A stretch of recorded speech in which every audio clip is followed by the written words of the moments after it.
Hello everybody! Thank you so much for pressing play on my video today.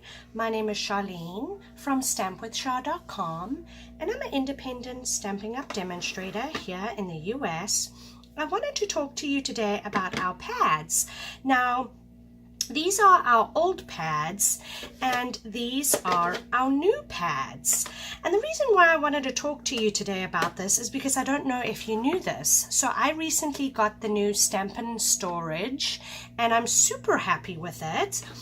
And what I found was when I was getting all my stickers put on, I actually noticed that on here, there's an actual full strip.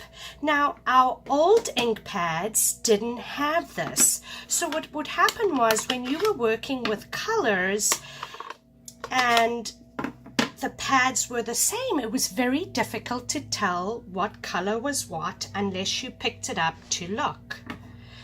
So what I found was, on our old pads, I used to take the next sticker off and I would cut them and put them in my ink pad.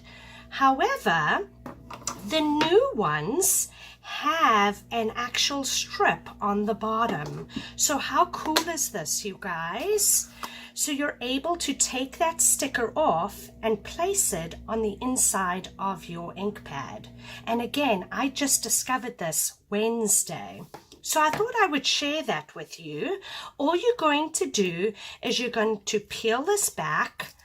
I'm going to pop that sticker off, just like so. I'm actually going to put this on my paper piercer, and that's going to allow me to get a good grip. And then I can open my pad. Let me move these out the way before I get ink everywhere. And you're just going to place that in there like that. And once you have it, great. You're just going to give it a nice little press. You can even come with the back of the paper piercer. And now you're going to be able to see what color pad this is. So how cool. So when you have a bunch of pads working on a project, you know exactly what color is what. I hope you found today's tip useful. Thank you so much for stopping by today. Don't forget to subscribe to my channel. Make sure you hit that notification bell. That's going to notify you every time I upload a video. Head on over to my website, www.stampwithshar.com. I do post projects every weekday to inspire you over there. So I hope you'll head on over there. And I hope you all have a wonderful and safe weekend. And I hope you'll join me back here on Monday. We'll see you then. Take care.